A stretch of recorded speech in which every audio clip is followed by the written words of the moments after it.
Ice cream വാങ്ങിച്ചു തരാം കേട്ടാ. എന്തിനു പറഞ്ഞത്?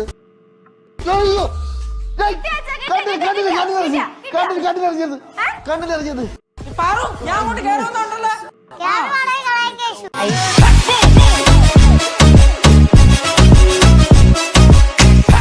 ഒരു അടി കിട്ടി ഇത്ര പെട്ടെന്ന് ഒരാൾക്ക് ഇത്ര മാറ്റമൊക്കെ സംഭവിക്കും? കൈ പൊക്കിയിട്ടുണ്ടെങ്കിലേ കൈ താത്തട ഇനി ഈ കൈ പൊക്കി നോക്ക്, അപ്പൊ കാണാം. കേശു എന്ത് കഴുത്തൊന്നും ചൊറിഞ്ഞ അച്ഛനെ പറഞ്ഞു കൈ വെക്കാൻ പാടില്ല.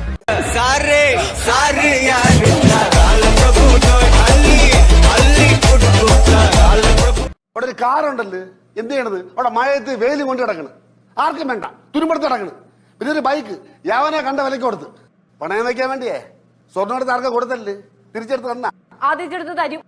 നോക്കിയിരുന്ന് എടുത്ത് തരും. ചേച്ചി സ്വർണം പണയം വെക്കാനായിട്ട് എടുത്തു കൊടുത്ത കേസാണെങ്കിൽ അത് പോക്ക് കേസാണ്, എഴുതി തള്ളിക്കും. അതിന് ഏറ്റവും നല്ല ഉദാഹരണമാണ് നമ്മുടെ വീട്. ഇവിടെ തന്നെ അച്ഛൻ എന്തോരം അമ്മയുടെ സ്വർണം പണയം വെക്കാൻ പറഞ്ഞ് എടുത്തുകൊണ്ട് പോയി. എന്തെങ്കിലും തിരിച്ചു കിട്ടിയാ എക്കാ ഒഴുകിങ് പോയി.